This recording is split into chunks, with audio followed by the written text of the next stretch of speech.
You know, it's very hard to really forget what happened here. Even just a month ago, you can still see the remnants of Hurricane Ida anywhere you go, on any street that you drive. There's tarps on the roofs everywhere. You can see, again, as Meg mentioned earlier, people's lives that are just in front of their homes.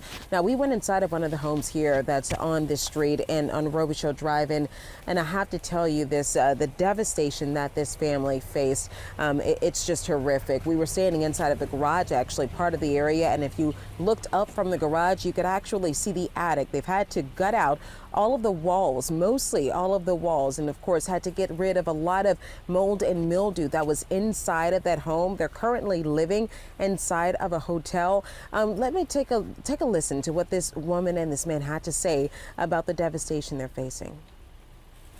When you flood, you have to, depending on the height, you have to cut up to 4 feet. Yeah. Okay. And how high were the floodwaters here? In the house, it was 26 inches, Wow. and in the garage, 31. Wow.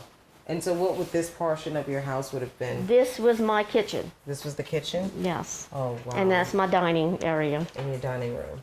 So Correct. was anything salvageable? Were you able to save anything? All of these cabinets, as you can see, they still have the mold on it. I still got to clean those and try and get those cleaned up. I don't think I can save them. Is there anything in particular in this community that you feel like it desperately needs? I know that outside we showed sort of this wall of debris on the entire street. Yes, the street needs to be cleaned up. All the debris needs to be cleaned up. Yeah. You can see some areas have been cleaned, some areas haven't been cleaned, and it's just that when you come down this street, it brings you down.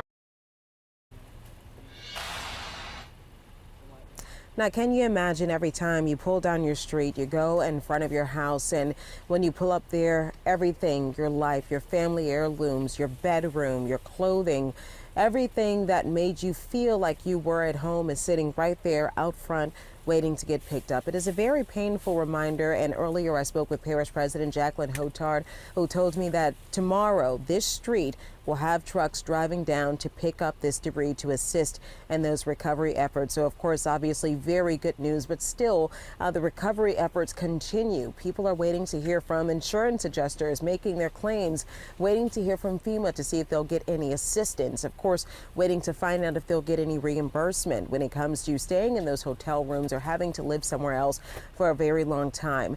The overall feeling that a lot of people have here, they just want to get home and they want to get back to some sense of normalcy. And hopefully we can learn some lessons from this storm. Of course, President Hotard told me that they want to build back better and build back even stronger.